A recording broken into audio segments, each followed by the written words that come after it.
ಶ್ರವಣ Kannada podcast channel ಅರ್ಪಿಸುವ ಕೇಳು ಕಾದಂಬರಿ ಸುಮಧ್ವ ವಿರಚಿತ ಕಾದಂಬರಿಗಳ ಧ್ವನಿರೂಪಕ ಪ್ರಸ್ತುತಿ. ಈ ಸರಣಿಯಲ್ಲಿ ಕೇಳಿ ಸಂಗಾತಿ ಕಾದಂಬರಿಯ ಸಂಚಿಕೆಗಳನ್ನು ಶ್ರೀಮತಿ ಮಂಜುಳಾ ರವರ ಧ್ವನಿಯಲ್ಲಿ. ಮುನ್ನುಡಿ ಪ್ರಸ್ತುತಿ ಶ್ರೀ ದ್ವಾರಕನಾಥ್ ರವರಿಂದ. ಕಾದಂಬರಿ ಸರಣಿಯ ಪ್ರತಿ ಸಂಚಿಕೆ ಅಪ್ಲೋಡ್ ಆದಾಗ ಮರೆಯದೆ ಕೇಳಲು ನಮ್ಮ ಚಾನೆಲ್ ಸಬ್ಸ್ಕ್ರೈಬ್ ಮಾಡಿ ಮತ್ತು ಬೆಲ್ ಐಕನ್ ಒತ್ತಿರಿ.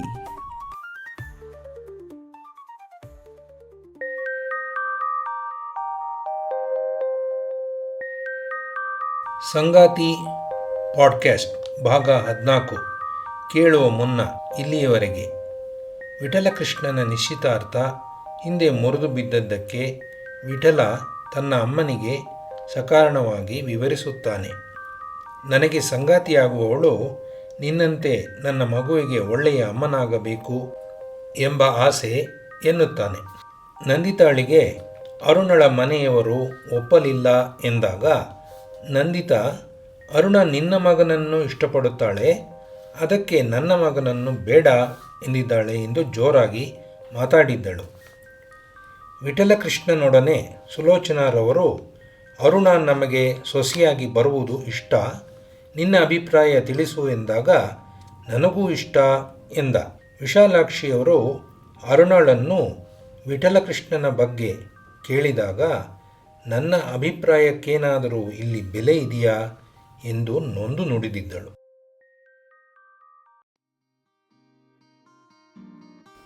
ವಿಶಾಲಾಕ್ಷಿಯವರು ಮಗಳ ಮಾತಿಗೆ ಬೆರಗಾದರು.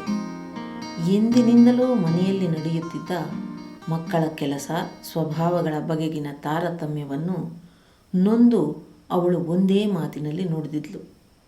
ಹೌದು, ಪ್ರತಿಯೊಂದಕ್ಕೂ ಅದರದೇ ಆದ ಬೆಲೆ ಪ್ರಾಮುಖ್ಯತೆ ಇರುತ್ತೆ. ಯಾವುದು ಕಡಿಮೆನೋ ಕೀಳು ಅಲ್ಲ. ಕೆಲಸಗಳು ಮಾಡುವವರಿಲ್ಲದೆ ನಿಂತಾಗ ಅವರ ಪ್ರಾಮುಖ್ಯತೆ ನಮಗೆ ಅರಿವಾಗತ್ತೆ. ನಮಗಿಷ್ಟವಿದ್ದವರಿಗೆ ನಾವಿಷ್ಟವಿಲ್ಲದಿದ್ದರೆ ನೋವು ಖಂಡಿತ. ಅವಳು ಹೇಳಿದ್ದು ಸತ್ಯನೇ. ಅಂದರೆ ಅವಳಿಗೆ ಅವನು ಇಷ್ಟ ಇದ್ದಾನೆ ಅನ್ನೋ ಮಾತಾ, ಅವನು ಇವಳನ್ನು ಇಷ್ಟಪಡಲ್ಲ ಅನ್ನೋದ ಅರ್ಥ ಮಾಡ್ಕೋಬೇಕು. ಈ ಥರ ನಿರ್ಧರಿಸಿ ವಿಶಾಲಾಕ್ಷಿಯವರು ಅರುಣಂಗೆ ನೋಡಿದ್ರು. ಅರುಣ, ಅದೆಲ್ಲ ಹಿಂದಿನ ಮಾತು. ಈಗ ಅವರು ನಿನ್ನನ್ನು ತುಂಬ ಹೊಗಳ್ತಾರೆ. ಈಗ ಅವರ ಭಾವನೆ ಬದಲಾಗಿದೆ. ನನ್ನೆದುರಲ್ಲಿ ಅದೆಷ್ಟು ಬಾರಿ ನಿನ್ನನ್ನು ಮೆಚ್ಕೊಂಡಿದ್ದಾರೆ, ಅದಕ್ಕೆ ಲೆಕ್ಕನೇ ಇಲ್ಲ. ನಿನಗೆ ವಿಠಲಕೃಷ್ಣ ಇಷ್ಟ ಇದ್ದರೆ ಹೇಳು, ನಾನು ಸುಲೋಚನಾ ಅವರನ್ನು ಕೇಳ್ತೀನಿ. ತಕ್ಷಣ ಅರುಣ ನೋಡಿದ್ಲು. ಅಮ್ಮ, ಬೇಡ, ಇಲ್ಲಿ ಇಷ್ಟ ಅನಿಷ್ಟದ ಪ್ರಶ್ನೆ ಅಲ್ಲ. ಅವರೆಲ್ಲರ ಗೃಹಿಣಿಯರ ಬಗೆಗಿನ ಅಭಿಪ್ರಾಯ ನನಗೆ ತುಂಬ ನೋವು ತರುತ್ತೆ. ಅವ್ರಿಗೆ ನಾನು ಸೊಸೆ ಒಂದು ಆಗದೇ ಇದ್ದರೆ ಆಂಟಿ ತುಂಬ ಒಳ್ಳೆಯವರು. ನನ್ನೊಳಗಿನ ಚೆಂದ ನೋಡಿದವರ ಹೊಗಳಿಕೆ ನನಗೆ ಬೇಡ. ಮನ ನೊಂದಾಗ ಯಾವ ಹೊಗಳಿಕೆಯ ಧ್ವನಿಯೂ ಕಿವಿಯೊಳಗೆ ಇಳಿಯೋದಿಲ್ಲ, ಮನ ಅರಳೋದೂ ಇಲ್ಲ. ಅರುಣಳ ನೋವಿನ ಮಾತು ವಿಶಾಲಾಕ್ಷಿಯವರನ್ನು ತಟ್ಟಿತು. ಖಂಡಿತ ಅವಳ ಮನಸ್ಸನ್ನು ಸಾಂತ್ವನ ಮಾಡದೆ ಅವರ ಮಗನನ್ನು ಮದುವೆ ಮಾಡ್ಕೋ ಅಂದರೆ ತಪ್ಪಾಗತ್ತೆ ಅಂತ ಮನದಲ್ಲೇ ಅಂದ್ಕೊಂಡ್ರು. ಅಮ್ಮ, ಇಲ್ಲಿ ನನ್ನ ಅಭಿಪ್ರಾಯಕ್ಕೆ ಏನಾದರೂ ಬೆಲೆ ಇದೆಯಾ ಅಂತ ನೊಂದು ಕೇಳಿದ್ಲು ಅರುಣ. ಕಿರಣಳ ವಿಚಾರದಲ್ಲಿ ಖಂಡಿತ ನಾವು ಅವಳ ಅಭಿಪ್ರಾಯಕ್ಕೆ ಬೆಲೆ ಕೊಟ್ಟಿದ್ವಿ. ಅವಳು ಸಂಪಾದಿಸ್ತಾ ಇದ್ಲು. ಅರುಣಳಿಗೆ ಆ ಅಳುಕಿದೆ. ಅದಕ್ಕೆ ನನ್ನ ಕಾಲ ಮೇಲೆ ನಾನು ನಿಲ್ಲೋವರೆಗೂ ಮದುವೆ ಒಲ್ಲೆ ಅಂತ ಇದ್ದಾಳೆ. ಇದರಲ್ಲಿ ತಂದೆ ತಾಯಿಯರಾದ ನಮ್ಮ ತಪ್ಪು ಇದೆ. ನಾವೆಷ್ಟೇ ಎಚ್ಚರ ವಹಿಸಿದ್ರೂ ಸ್ವಂತ ದುಡಿಮೆ ಇಲ್ಲದವಳು ಅನ್ನೋ ಭಾವನೆ ಎಲ್ಲೋ ವ್ಯಕ್ತಪಡಿಸಿಯೇ ಬಿಡ್ತೀವಿ. ಆದರೆ ಮನೆಯಲ್ಲಿದ್ದು ಅವಳು ಮಾಡ್ತಾ ಇರೋ ಅನೇಕ ಕೆಲಸಗಳು ಬೆಲೆ ಕಟ್ಟಲಾಗದವುಗಳು. ಅವಳು ಮನೆಯಲ್ಲಿ ಇರೋದರಿಂದ ನಮಗೆ ನೆಮ್ಮದಿ, ನಿಶ್ಚಿಂತೆ, ನಿರಾಳ ಎಲ್ಲ ಇದೆ. ಹಾಗಿಲ್ಲದೆ ಕೆಲಸದವರು ಹೊರಗಿನವರಿಂದ ಕೆಲಸ ಮಾಡಿಸ್ಬೇಕಾಗಿ ಬಂದಿದ್ದರೆ ಅದರಿಂದಾಗುವ ಖರ್ಚು ಮತ್ತು ಮಾನಸಿಕ ಕ್ಲೇಶ ಯಾವ ಮೌಲ್ಯಕ್ಕೆ ಸಹಿಸಬೇಕಾಗಿ ಬರ್ತಿತ್ತು ಅನ್ನೋ ವಿಚಾರ ವಿಶಾಲಾಕ್ಷಿಯವರಿಗೆ ಸ್ಪಷ್ಟವಾಗಿತ್ತು. ಅರುಣ ವಯಸ್ಸಿನ ಹುಡುಗಿ. ಅವಳಿಗೂ ಸಹಜ ಆಸೆ, ಆಕಾಂಕ್ಷೆ ಇದ್ದೇ ಇರುತ್ತೆ. ಅವಳ ಮಾತಲ್ಲಿ ಹೇಳಿದ್ದು ನಮಗಿಷ್ಟ ಇದ್ದರೂ ಅವ್ರಿಗಿಲ್ಲದೆ ಇದ್ದರೆ ನೋವಾಗತ್ತೆ ಅಂದಿದ್ದಾಳೆ. ಅಂದರೆ ಅವಳಿಗೆ ಇಷ್ಟ ಇದೆ ಎಂದಂತಾಯಿತು. ಆವತ್ತು ಸುಲೋಚನಾ ಅವರು ನಮಗಿಷ್ಟವಿದೆ, ನಾವೇ ಕೇಳಕ್ಕೆ ಸಂಕೋಚ, ಏಕೆಂದರೆ ನಮ್ಮಿಂದ ತಪ್ಪಾಗಿದೆ ಅಂದರು. ಅವರ ಮಗನನ್ನು ಕೇಳದೆ ಖಂಡಿತ ಅವರು ನನ್ನನ್ನು ಕೇಳಿರಲಾರರು. ಅವರ ಮಗನಿಗೆ ಹಿಡಿಸಿದೆ, ನಮಗೆ ಒಪ್ಪಿಗೆ ಇದೆ. ಅವರ ತಂದೆ ತಾಯಿ ಆಸೆ ಪಡುವಷ್ಟು ಇವಳು ಅವರ ಜೊತೆ ಹೊಂದಿಕೊಂಡಿದ್ದಾಳೆ. ಆದರೆ ಮದುವೆ ಅಂದರೆ ಅವಳ ಮನಸ್ಸು ಕಠೋರವಾಗಿದೆ. ಅದನ್ನು ಸರಿ ಮಾಡಿದ್ರೆ. ಈ ರೀತಿ ಯೋಚನೆಯಲ್ಲಿದ್ದ ವಿಶಾಲಾಕ್ಷಿಯವರು ತಕ್ಷಣವೇ, ಅಯ್ಯೋ, ಈ ರೇಗಳಿಗೆ ಕೊನೆಯೇ ಇಲ್ಲ, ಅವಳಂದದ್ದನ್ನು ನೇರವಾಗಿ ಸುಲೋಚನಾ ಅವ್ರಿಗೆ ಹೇಳೋದು. ಋಣವಿದ್ದಂತೆ ದೈವ ನಿರ್ಣಯದಂತೆ ಆಗಲಿ, ಬರೀ ತರ್ಕ ಮಾಡಿದ್ರೆ ನನ್ನ ತಲೆ ಕೆಡುತ್ತಷ್ಟೇ ಅಂತ ನಿರ್ಧರಿಸ್ಕೊಂಡ್ರು. ಸುಲೋಚನಾ ರೈತರು ವಿಶಾಲಾಕ್ಷಿ ಅರುಣಳ ಮಾತುಗಳನ್ನು ಅವಳ ಮಾತಲ್ಲೇ ಹೇಳಿದ್ರು. ಅವಳಿಗೆ ನಿಮ್ಮ ಮಗ ಇಷ್ಟ ಇದೆ, ಆದರೆ ಮನದಲ್ಲಿ ನೋವು ಇದೆ. ಆ ನೋವು ನೀಗದೆ ಅವಳು ಮದುವೆಗೆ ಒಪ್ಕೊಳ್ಳೋದು ತುಂಬ ಕಷ್ಟ. ಈ ಮಾತುಗಳು ಸುಲೋಚನರ ಮನದಲ್ಲಿ ನೆಮ್ಮದಿಯನ್ನು ಮೂಡಿಸಿತ್ತು. ನನಗಿಷ್ಟವಿದ್ದರೂ ಅವ್ರಿಗಿಷ್ಟವಿಲ್ಲದೆ ಇದ್ದರೆ ಅಂದಿದ್ದಾಳೆ. ವಿಠಲನಿಗೆ ಅವಳ ಮೇಲೆ ಅನುರಾಗ ಇದೆ. ಪ್ರೀತಿಯಲ್ಲಿ ಏನು ಬೇಕಾದರೂ ಸಾಧ್ಯ ಮಾಡಿಸ್ಬಹುದು. ನೀನು ನನ್ನ ಮಗನನ್ನು ಮದುವೆ ಆಗೋಷ್ಟು ಯೋಗ್ಯತೆ ಇಲ್ಲದವಳು ಅಂತ ಪರೋಕ್ಷವಾಗಿ ಅನೇಕ ಬಾರಿ ತಿಳಿಸಿದ್ದೀನಲ್ಲ, ಆ ನಂಜು ಮನದ ತುಂಬ ತುಂಬಿರೋವಾಗ ನನ್ನನ್ನು ಕ್ಷಮಿಸಿ ಮದುವೆಗೆ ಒಪ್ಪಿಕೊಳ್ಳೋದು ಸಾಧ್ಯವಿರಲಿಲ್ಲ ಅವಳು. ಆದರೂ ಮನದ ನಂಜು ಮಾಗುವವರೆಗೆ ಯಾವ ಗಾಯವೂ ವಾಸಿಯಾಗೋದಿಲ್ಲ. ಕ್ಷಮಿಸೋದು ಅಷ್ಟು ಸುಲಭ ಅಲ್ಲ. ಅವಳು ನನ್ನನ್ನು ಕ್ಷಮಿಸಿಬಿಡಬಹುದು, ಆದರೆ ಬಾಳೆಲ್ಲ ಜೊತೆಯಾಗಿರಬೇಕಾಗಿರೋದು ವಿಠಲನ ಜೊತೆಗೆ. ಅವನ ಸಂಗಾತಿಯನ್ನು ಅವನೇ ಸರಿ ಮಾಡಿಕೊಂಡು ಕರೆತಂದಾಗಲೇ ಮದುವೆ ಮಾಡಿದ್ರಾಯ್ತು. ಆ ಮಾತುಗಳನ್ನು ವಿಶಾಲಾಕ್ಷಿಯವರೆದುರಲ್ಲಿ ಹೇಳಿ ಅವಳನ್ನು ಒಪ್ಪಿಸುವ ಪ್ರಯತ್ನ ನಾವು ಮಾಡ್ತೀವಿ. ಅವಳ ಮನಕ್ಕೆ ಆಗಿರುವ ಗಾಯಕ್ಕೆ ಪ್ರೀತಿಯ ಔಷಧ ಹಾಕಿ ಸರಿಪಡಿಸೋಕ್ಕೆ ಪ್ರಯತ್ನ ಪಡ್ತೀವಿ. ಈ ಚಿಕಿತ್ಸೆಯಲ್ಲಿ ನೀವು ದಯವಿಟ್ಟು ಸಹಕರಿಸಿ ಅಂತ ಹೇಳಿ ಹೊರಟರು ಸುಲೋಚನಾ. ಕೆಲವು ವಾರಗಳ ನಂತರ ಅರುಣ ಸುಲೋಚನರ ಮನೆ ಮುಂದೆ ಬಂದಾಗ ಬೆಳಗಿನ 10 ಗಂಟೆ. ಸುಲೋಚನಾ ಮಗ ವಿಠಲನಿಗೆ ಏನೋ ಹೇಳಿ ನಗ್ತಾ ಇದ್ರು. ವಿಠಲನನ್ನು ಕಂಡ ಅರುಣ, ಅದೇನು ಇವರು ಈ ಹೊತ್ತಿನಲ್ಲಿ ಮನೇಲಿದ್ದಾರೆ, ಕೆಲಸಕ್ಕೆ ಹೋಗದೆ ಅಂತ ಆಶ್ಚರ್ಯದಿಂದ ಮೆಲ್ಲಗೆ ಹಿಂದಿರುಗಿ ಹೊರಟಳು. ಹಿಂದಿನಿಂದ ಸುಲೋಚನಾ ಅವರ ದನಿ ಕೇಳಿಸಿತ್ತು. ಅರುಣ, ಅದೇ ಒಳಗೆ ಬರದೆ ಹೋಗ್ತಾ ಇದ್ದಿ, ಬಾ ಬಾ, ನಿಂಗೊಂದು ಸಂತೋಷದ ಸುದ್ದಿ ಹೇಳೋದಿತ್ತು, ನೀನು ಬರಲಿ ಅಂತಲೇ ಕಾಯ್ತಾ ಇದ್ದೆ ಅಂದರು ಸುಲೋಚನಾ. ಮುಂಬಾಗಿಲಿಗೆ ಬಂದ ಅವಳನ್ನು ಎಳ್ಕೊಂಡೇ ಒಳಗೆ ಹೋದರು.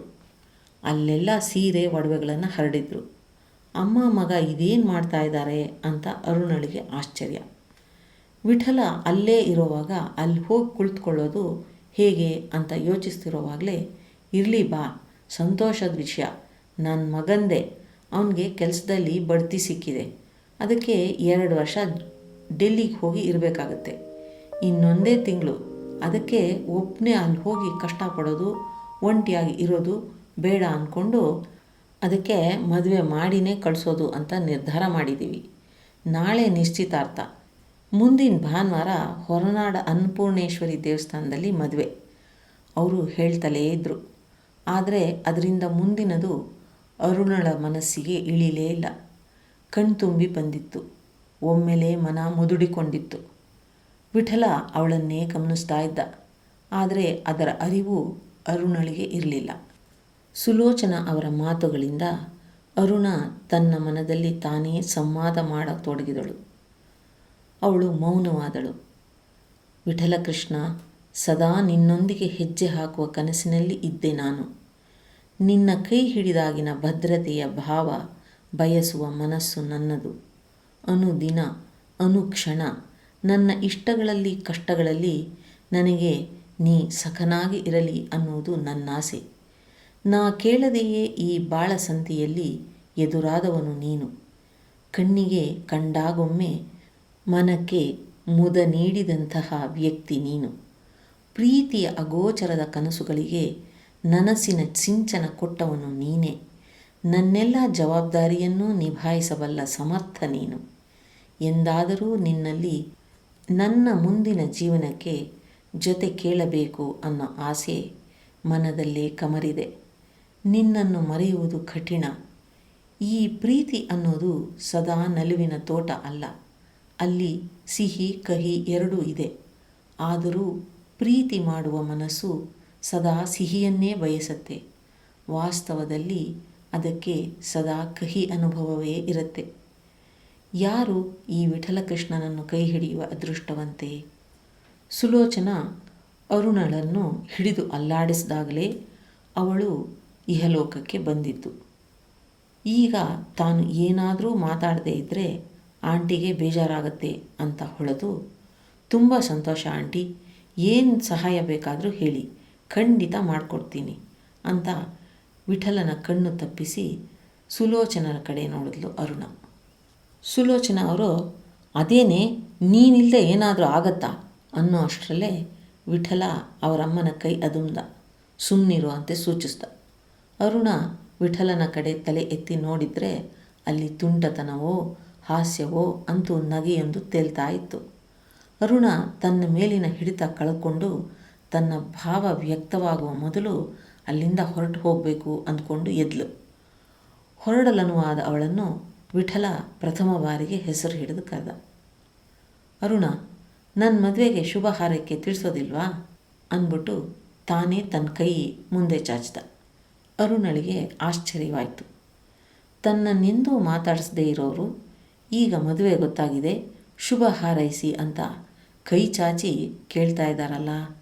ಇಷ್ಟು ದಿನ ಮನದ ಆಸೆ ಅವರನ್ನು ನಾನು ಮಾತಾಡಿಸ್ಬೇಕು, ಅವರ ಕೈ ನಾನು ಹಿಡಿಬೇಕು ಅಂತ ಕನಸು ಕಂಡಿದ್ದು. ಅದಕ್ಕೆಲ್ಲ ಅವರ ಬೇಕುಗಳ ಪಟ್ಟಿಗೆ ತಾನು ಹೊಂದಿಕೆ ಆಗದೆ ಇರೋದರಿಂದ ಸಾಧ್ಯವಿಲ್ಲ ಅಂತ ಗೊತ್ತಿದ್ದರೂ ಏನೇನು ಕನಸು ಕಂಡಿದ್ದೆ ನಾನು. ಅಮ್ಮ ಕೇಳಿದರು, ನೀನೊಪ್ಪಿದ್ರೆ ಸುಲೋಚನರನ್ನು ಕೇಳ್ತೀನಿ ಅಂತ. ವಿಠಲಕೃಷ್ಣ ನಮ್ಮಿಬ್ಬರಿಗೂ ಹಿಡಿಸಿದಾನೆ ಅಂತ ಕೂಡ ಹೇಳಿದರು. ನಾನೇ ಬೇಡ ಅಂದೆ. ನನ್ನ ಮಗನನ್ನು ಮದುವೆ ಆಗೋಷ್ಟು ಯೋಗ್ಯತೆ ಇಲ್ಲದವಳು ಅಂತ ಪರೋಕ್ಷವಾಗಿ ಅನೇಕ ಬಾರಿ ಅವರಮ್ಮ ತಿಳಿಸಿದ್ರಲ್ಲ. ಆ ನಂಜು ಮನದ ತುಂಬ ತುಂಬಿರುವಾಗ ನನಗೆ ಕೃಷ್ಣನೆಷ್ಟೇ ಇಷ್ಟವಿದ್ದರೂ ಮದುವೆಗೊಪ್ಪಿ ಸಂಗಾತಿಯಾಗೋದು ಸಾಧ್ಯವಿರಲಿಲ್ಲ. ಆದರೆ ಕೈ ಹಿಡಿಯುವ ಕನಸು ಇವತ್ತು ಬೇರೆ ರೀತಿಯಲ್ಲಿ ನನಸಾಗುವ ಸಂದರ್ಭ ಒದಗಿ ಬಂದಿದೆ. ಎದೆಯಲ್ಲಿ ಹಿಂಡಿದಂತಹ ನೋವಾದರೂ ತುಟಿಯಲ್ಲಿ ಬಲವಂತದ ನಗೆ ತಂದುಕೊಂಡರೂ ಕಣ್ಣುಗಳು ಮಾತ್ರ ನೀರು ತುಂಬಿಕೊಂಡು ಎದೆಯ ಭಾಷೆಯನ್ನು ನಿವೇದಿಸಿಯೇ ಬಿಡಲು ಸಿದ್ಧವಾಗಿದ್ವು. ಆದರೂ ನಿಧಾನವಾಗೇ ಅರುಣ ನುಡಿದ್ಲು, ನಿಮ್ಮ ಮದುವೆಗೆ ನನ್ನ ಶುಭ ಹಾರೈಕೆಗಳು. ಅವನ ಚಾಚಿದ ಕೈ ಹಾಗೇ ಇತ್ತು. ಅವಳು ಕೈ ಕುಲುಕಲಿ ಅಂತ ಅವನು ತಾಳ್ಮೆಯಿಂದ ಕಾಯ್ತಲೇ ಇದ್ದ. ಕೈ ನೀಡ್ಲೋ ಬೇಡವೋ ಅಂತ ಚಿಂತಿಸ್ತಾ ಇದ್ದವಳು ಚೂರು ಕೈ ಮುಂದೆ ಚಾಚಿದ್ಲು. ಅದಕ್ಕೆ ಕಾದಿದ್ದವನ ತರಹ ವಿಠಲಕೃಷ್ಣ ಕೈ ಹಿಡ್ಕೊಂಡ. ಸುಲಭದಲ್ಲಿ ಅವಳು ಬಿಡಿಸ್ಕೋಬಾರ್ದು ಆ ರೀತಿ. ಅವನ ಹಿಡಿತದಿಂದ ಅರುಣಳಿಗೆ ಕಂಪನ. ಆದರೆ ವಿಠಲನಿಗೆ ಅವಳ ಹಿಡಿದ ಕೈನಿಂದ ಅವಳ ಸಂಪೂರ್ಣ ಮನಸ್ಸನ್ನು ಓದಿಬಿಡುವ ತವಕ. ಅರುಣಳಲ್ಲಿ ವಿದ್ಯುತ್ ಸಂಚಾರವಾದಂತಹ ಅನುಭವ. ಅವನ ಕೈ ಹಿಡಿಯುವ ಆಸೆಯನ್ನು ಅವನೇ ನನಸಾಗಿಸಿದ್ದಾನೆ. ಅದು ತನಗೆ ಮದುವೆ ಗೊತ್ತಾಗಿದೆ ಅಂತ ಹೇಳ್ತಿರೋವಾಗ. ಮನಸ್ಸು ಗಲಿಬಿಲಿಗೊಂಡಿತ್ತು. ಸುಲೋಚನಾರವರು ಬಂದಾಗ ಸರಕ್ಕನೆ ಕೈ ಹಿಂದೆ ಕೆಳ್ಕೊಂಡ್ಲು ಅರುಣ. ಆಂಟಿ, ನಾನಿನ್ನು ಬರ್ತೀನಿ, ನಿಮ್ಮ ಕೆಲಸಗಳಿಗೆ ಹೊತ್ತಾಗತ್ತೆ ಅಂತ ಅಲ್ಲಿಂದ ಕಾಲು ಕೀಳಕ್ಕೆ ನೋಡಿದ್ಲು. ಸುಲೋಚನಾ ಅವರು, ಇರೇ, ಅದೇನು ಹಾಗೆ ಓಡಿ ಹೋಗ್ತಿ, ಎಲ್ಲ ಸಹಾಯ ಮಾಡ್ತೀನಿ ಅಂತ ಈಗ ತಾನೇ ಹೇಳಿ, ಸ್ವಲ್ಪಿರು, ನಿನಗಿರೋಷ್ಟು ಕ್ರಿಯೇಟಿವ್ ಐಡಿಯಾ ನನಗೆಲ್ಲಿದೆ? ಅದಕ್ಕೆ ನಿನ್ನ ಸಹಾಯ ಸಹಕಾರ ಕೇಳೋಕ್ಕೆ ನಾನೇ ನಿಮ್ಮ ಮನೆಗೆ ಬರಬೇಕು ಅಂದ್ಕೊಂಡಿದ್ದೆ. ಭಾಗ್ಯಲಕ್ಷ್ಮಿ ಥರ ನೀನೇ ಬಂದೆ, ಧನ್ಯಳಾದೆ. ನಿನ್ನಂತಹ ಚಾಲಾಕಿ ಹುಡುಗಿ ನನಗೆ ಈಗ ಅತ್ಯಂತ ಅವಶ್ಯಕ. ನೀನು ಸದ್ಯ ಒಪ್ಕೊಂಡ್ಯಲ್ಲ, ಅದೇ ಮದುವೆಗೆಲ್ಲ ಸಹಾಯ ಮಾಡೋಕ್ಕೆ. ನೀನಿಲ್ಲದೆ ಇದ್ದರೆ ಈ ಮದುವೆ ನಡೆಯಲ್ಲ ಅನ್ನೋ ಮಟ್ಟಕ್ಕೆ ನಾವೆಲ್ಲ ನಿನ್ನ ಮೇಲೆ ಅವಲಂಬಿಸಿದ್ದೀವಿ. ಹೊಗಳಿಸ್ಕೊಂಡು ಓಡಿ ಹೋಗಬೇಡ, ಇರು. ಇನ್ನು ನಿನ್ನಿಷ್ಟದಂತೆ ನಿಮ್ಮ ಮನೆಗೆ ಹೋಗೋಕ್ಕೆ ನಾನು ಒಪ್ಕೊಳ್ಳೋದು ಮದುವೆ ಎಲ್ಲ ಮುಗಿದ ಮೇಲೇ. ಬಾಯಿಲಿ ನೋಡು ಒಡವೆಗಳನ್ನೆಲ್ಲ. ನಾಳೆ ಯಾವ್ದು ಹಾಕ್ಕೊಂಡ್ರೆ ಚೆನ್ನಾಗಿರುತ್ತೆ ಹೇಳು? ನಾಳೆಗೆ ಸ್ವಲ್ಪ ಶಾಪಿಂಗ್ ಇದೆ. ವಿಠಲನ ಜೊತೆ ಹೋಗ್ಬಾ. ನನಗೆ ಇವತ್ತು ಬಹಳ ಕೆಲಸ ಇದೆ. ವಿಠಲ ತಯಾರಾಗೋ, ಅರುಣ ನಿನ್ನ ಜೊತೆ ಬರ್ತಾಳೆ, ನಿನ್ನ ಜೊತೆಲೇ ಇದ್ದು ನಿನ್ನೆಲ್ಲ ಕೆಲಸಕ್ಕೂ ಸಹಾಯ ಮಾಡ್ತಾಳೆ ಅಂತ ಅರುಣಳಿಗೆ ಮಾತಾಡೋಕ್ಕೆ ಅವಕಾಶವನ್ನೇ ಕೊಡದೆ ಎಲ್ಲ ತಾವೇ ನಿರ್ಧರಿಸಿ ಹೇಳಿಬಿಟ್ರು ಸುಲೋಚನಾ. ಒಂದು ಕಡೆ ಅರುಣಳಿಗೆ ಕೋಪ, ಒಂದು ಕಡೆ ದುಃಖ. ವಿಠಲನಿಗೆ ಗೊತ್ತಾಗಿರೋ ಹುಡುಗಿ ಇವರ ಬೇಕಾಗಳನ್ನೆಲ್ಲ ಪೂರ್ಣಗೊಳಿಸಿರಬೇಕು. ವಿಠಲನ ಕನಸಿಗೆ ತಕ್ಕಂತೆ ಇರಬಹುದು, ನನಗಿಂತ ತುಂಬ ಚೆನ್ನಾಗಿರಬಹುದು, ಪ್ರೊಫೆಷ್ನಲ್ ಕೋರ್ಸ್ ಓದಿ ಒಳ್ಳೆಯ ಕೆಲಸದಲ್ಲೂ ಇರಬಹುದು, ತುಂಬ ಪ್ರತಿಭಾವಂತಳಿರಬಹುದು. ಅಬ್ಬಾ, ಎಷ್ಟೊಂದು ಇರಬಹುದುಗಳು. ಹಾಗೆಲ್ಲ ಇತ್ತು. ಈಗ ನನ್ನ ಕೈ ಹಿಡಿಯುವಂಥ ಅವಶ್ಯಕತೆ ಏನಿತ್ತು ಈ ವಿಠಲನಿಗೆ? ಬೇಕಾದರೆ ಅವಳನ್ನೇ ಶಾಪಿಂಗ್ಗೆ ಕರ್ಕೊಂಡು ಹೋಗಲಿ, ನಾನು ಯಾಕೆ ಹೋಗಿ ಸಹಾಯ ಮಾಡಲಿ? ಯಾರಲ್ಲಿ ಎಷ್ಟೇ ಒಳ್ಳೆ ಗುಣಗಳಿದ್ದರೂ, ವಿದ್ಯೆ ನಡತೆ ಇದ್ದರೂ, ಹಣ ಗಳಿಸದೇ ಇದ್ದರೆ ಅವೆಲ್ಲ ಇವ್ರಿಗೆ ಅರ್ಥಹೀನ ಅನಿಸುತ್ತೆ. ಈಗ ತೋರಿಸ್ಬೇಕು ಪ್ರತಿಯೊಂದಕ್ಕೂ ಅದರದೇ ಆದ ಬೆಲೆ, ಅರ್ಥ, ಆದ್ಯತೆ ಎಲ್ಲ ಇದೆ ಅಂತ. ಅರುಣಳ ಯೋಚನೆಯನ್ನು ಕತ್ತರಿಸ್ತಾ ಸುಲೋಚನಾ, ಬಾರೆ ಒಂದು ಸೆಟ್ಟು ಒಡವೆ ಆರಿಸ್ಕೊಡು, ನಿನ್ನ ಅಭಿರುಚಿ ಚೆನ್ನಾಗಿದೆ ಅಂತ ಕೈ ಹಿಡಿದು ಎಳೆದು ಕೂಡಿಸ್ಕೊಂಡ್ರು. ಆ ವೇಳೆಗಾಗಲೇ ವಿಠಲ ಕಡು ನೀಲಿ check shirt, light colour pant ಧರಿಸಿ ಮೊದಲೇ ಸುಂದರವಾಗಿರೋ ನಿಲುವಿಗೆ ಕಳೇನೋ ಅನ್ನುವಂತೆ ಮದುವೆಯಾಗುವ ಸಂತಸವನ್ನು ಸೇರಿಸಿ ಎದುರು ಬಂದು ಕುಳಿತಾಗ ಮತ್ತೆ ಅರುಣಳ ಮನಸ್ಸು ದುಃಖದಲ್ಲಿ ಮುಳುಗ್ತು. ತಕ್ಷಣವೇ ಅವಳ ಬುದ್ಧಿ ಎಚ್ಚರಿಸಿತು. ಅವರ ಆಕರ್ಷಕ ನಿಲುವಿಗೆ, ಉತ್ತಮ ವಿದ್ಯೆಗೆ, ಉನ್ನತ ಉದ್ಯೋಗಕ್ಕೆ ತಕ್ಕವಳನ್ನು ಹುಡುಕಿರ್ತಾರೆ. ನೀನು ಚೆನ್ನಾಗಿರಬಹುದು, ಆದರೆ ಅವ್ರ ಕಣ್ಗೆ ಹಾಗೆ ಕಾಣಬೇಕಲ್ಲ. ನೀನು ವಿದ್ಯಾವಂತಳು ಇರಬಹುದು, ಆದರೆ ಅವರಿಗೆ ಅವರ ನಿರೀಕ್ಷೆಯಷ್ಟು ಉತ್ತಮ ಅಲ್ಲ ಅಂತ ಅನಿಸಿರಬಹುದು. ನೀನು ಏನಾದರೂ ಉಪಯುಕ್ತ ಕೆಲಸ ಮಾಡ್ತಲೇ ಇರಬಹುದು, ಆದರೆ ಹಣ ತರದ ಅದು ಅವರಿಗೆ ಉದ್ಯೋಗ ಅನಿಸಿರಲಾರ್ದು. ಈಗ ಅದಕ್ಕೋಸ್ಕರ ಯೋಚಿಸಿ ಏನು ಫಲ? ವಿವೇಕದಿಂದ ನಡ್ಕೋ ಅಂತ ಮನ ಎಚ್ಚರಿಸಿತ್ತು. ಅರುಣಳ ಮುಖ ಮನಸ್ಸಿನ ಕನ್ನಡಿಯಂತೆ ಕಂಡಿತ್ತು. ವಿಠಲ ಮಾತ್ರ ಒಂದೆರಡು ಒಡವೆಗಳನ್ನ ಕೈಯಲ್ಲಿ ಹಿಡ್ಕೊಳ್ಳೋದು, ಅರುಣಳ ಕಡೆ ಕಳ್ಳ ನೋಟ ಬೀರೋದು, ಹೀಗೆ ಮಾಡ್ತಾ ಇದ್ದ. ಸುಲೋಚನಾ ತಯಾರಾಗಲು ಒಳಗೆ ಹೋಗಿದ್ರು. ಕಥೆಯ ಮುಂದುವರೆದ ಭಾಗ ಕೇಳಿ ಮುಂದಿನ ಸಂಚಿಕೆಯಲ್ಲಿ.